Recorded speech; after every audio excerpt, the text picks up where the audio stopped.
variants, the multiverse, and a surprise cameo appearance by one of our favorite Asgardians. Keep watching to find out everything that happened in the Quantumania credit scenes. Spoilers ahead. Ant-Man and the Wasp: Quantumania has finally hit theaters, and Phase 5 of the Marvel Cinematic Universe has begun. Scott Lang has been resting on his laurels after saving the world with the help of a rat and a few other Avengers, at least according to his daughter Cassie, who wants him to use his powers to help the world.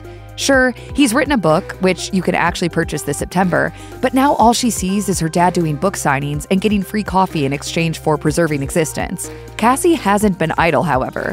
While her dad is relaxing and his partner Hope Van Dyne is using PIM particles to help improve conditions in the world, Cassie has sent a signal down to the quantum realm, something she does in front of Scott, Hope, and Hope's parents, Janet Van Dyne and Hank Pym. Janet, who spent 30 years in the quantum realm, is very upset because there was a whole lot about her time there that she didn't share with her family. Of course, they're all sucked down there, and we learn that Janet's past included meeting the also-trapped Kang the Conqueror, befriending him, trying to get the right part for his ship, then learning his nefarious plans for the multiverse. She steals the part, and Kang is out for revenge once he realizes she's there. Quantumania has both a mid-credits and a post-credits scene. Let's dive into what happened. In the mid-credits scene, we hear from 3 Kang variants: Immortus, Rama Tut, and maybe a not Scarlet version of the Scarlet Centurion that appears to be somewhat robotic. He says that the exiled one is dead, meaning the Conqueror, though Rama Tut asks if that's a sure thing. They seem to believe it is, but that doesn't mean it's true. The discussion is about how they're upset because they weren't the ones that took him down. They mention that it was done by others, which seems to mean Scott and friends. Immortus then says they have begun to touch the multiverse, and that, quote, "If we let them, they will take everything we built, so let's stop wasting time." And we see a shot of the timeline streams from Loki. They likely mean Scott and the rest of the Avengers of Earth 616. The Centurion asks how many were called, and Immortus says, "All of us." We see a huge stadium full of Kang variants. Identifying them would be like doing a Where's Waldo hunt, but we saw a Skrull, a blue-skinned one with a cape, and one in a mask. They're laughing maniacally and cheering. It's hard to explain all the Kang variants, but they all stem from Nathaniel Richards, born in the 30th century on Earth 6311. Earlier in that timeline, a time-traveling man with the same name from Earth 616, the Avengers branch, appears, bringing peace to that future.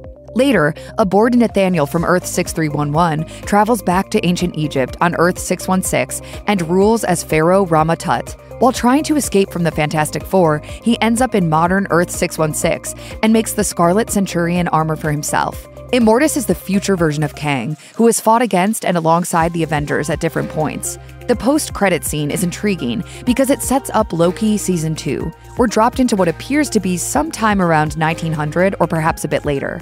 On the stage demonstrating some machinery is a man named Victor Timely, a Kang variant, played by, of course, Jonathan Majors. He tells us that time is everything and that it shapes our lives, but perhaps we can shape time instead. In the audience, in period costumes, are Loki, who looks horrified, and Mobius. Loki says, "That's him," with fear in his voice. Mobius says, quote, "You made him sound like a terrifying figure." Loki replies, "He is."